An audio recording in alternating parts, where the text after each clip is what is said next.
Welcome to Friday's Tech Linked, where we bring you tech news the moment Linus is through getting a week's worth of grievances off his chest. Apple has been accused of poaching employees to steal technology developed by medical tech company Massimo. Apple allegedly contacted the company in 2013 to discuss a working relationship, but turns out they were only really interested in working with two of their executives, who Apple hired to basically develop and patent technology extremely similar to Massimo's. Allegedly. If this feels like old news, it's probably because Apple has a persistent habit of being inspired by other companies. This phenomenon has been named Sherlocking, after the time Apple updated their Sherlock search tool with features copied from the indie app Watson in 2002. The same year Apple ended their famous Think Different campaign. I wonder why. Answer that, Cook. I think we should start thinking the same. More recently, Blix Inc. alleged the Sign In with Apple feature infringed on their patent. Tile raised concerns about the AirTag, and AliveCore Inc. developed an ECG band for the Apple Watch, only for Apple to add the functionality themselves and update watchOS in a way that stopped AliveCore's band from working at all anymore. Just standard corporate stuff, you know. Apple does have fantastic products though. I wonder what another company will think of for Apple next. Seagate has been charged $300 million for shipping hard drives to Huawei because I guess it's illegal to ship hard drives to your buddies now. I got a whole Discord group about it. It's my way or the Huawei. Thanks, I'm leaving now. In August of 2020, the US Commerce Department expanded export restrictions against Huawei after they allegedly tried to obtain advanced technologies to undermine US national security. So, naturally, California-based Seagate did the responsible thing and sold 7 million hard disk drives to the Chinese company throughout the next 11 months. But come on, no one else was selling them HDDs. What were they supposed to do? Not be the sole source provider of hard drives to Huawei in blatant disregard for the law? That's crazy talk. In fact, federal regulators allege that not only did Seagate sell Huawei as many HDDs as they could afford, but they also extended lines of credit worth $1 billion to Huawei so the Chinese giant could buy even more. The $300 million penalty is meant to be double Seagate's estimated profit from the sales, so hopefully the next time they want to do business with a potential national security risk, they think twice. The government's punishments come with a side of extra sass. The interpretive dance of justice. And Elon Musk, aka Professor X the Everything app, is friends off with Microsoft after the company announced it would be dropping Twitter from its advertising platform due to Twitter's new API fees.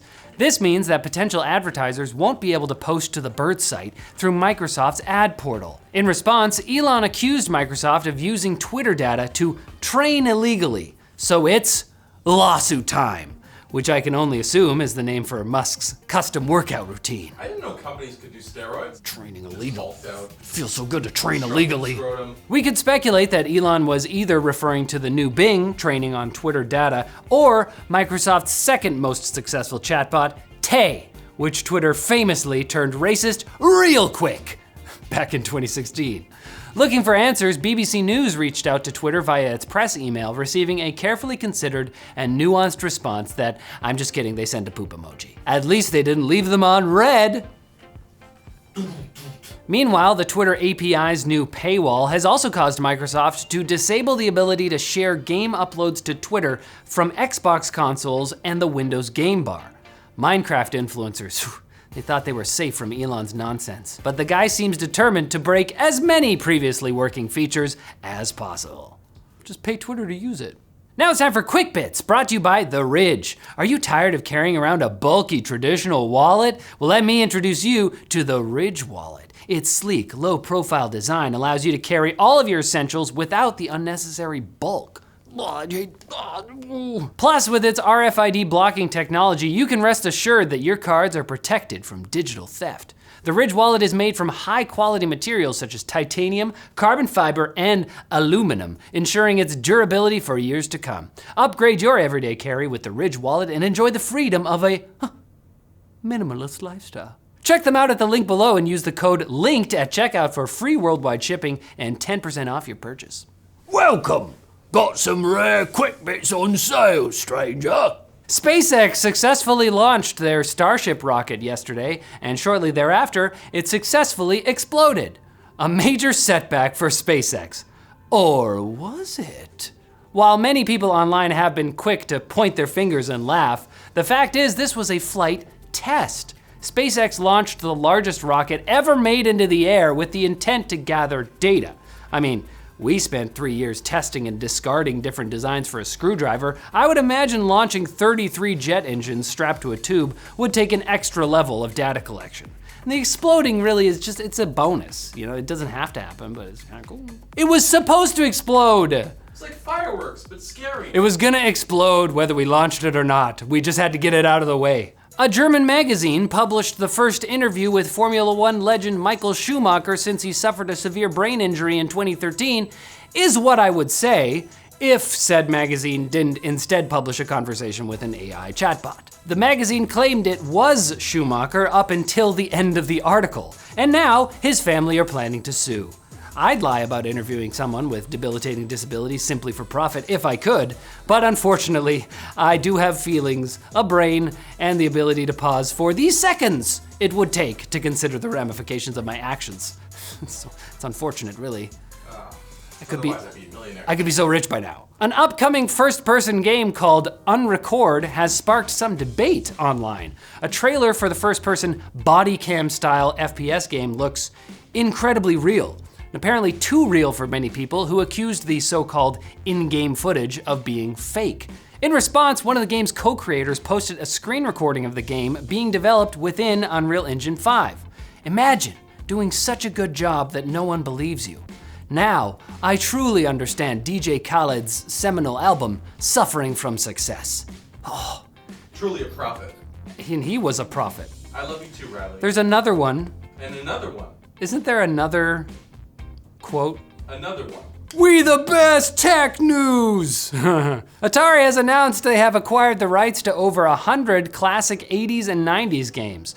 Well, not acquired exactly. Most of these classic games are assets the company originally had to sell off when they declared bankruptcy in 2013. And saying classic games isn't exactly right either, since one of the few acquired games they actually revealed is Bubsy 3D, which looks like this. Oh no. So let's all be extra nice to Atari from now on. Otherwise, they'll release more Bubsy, and that's...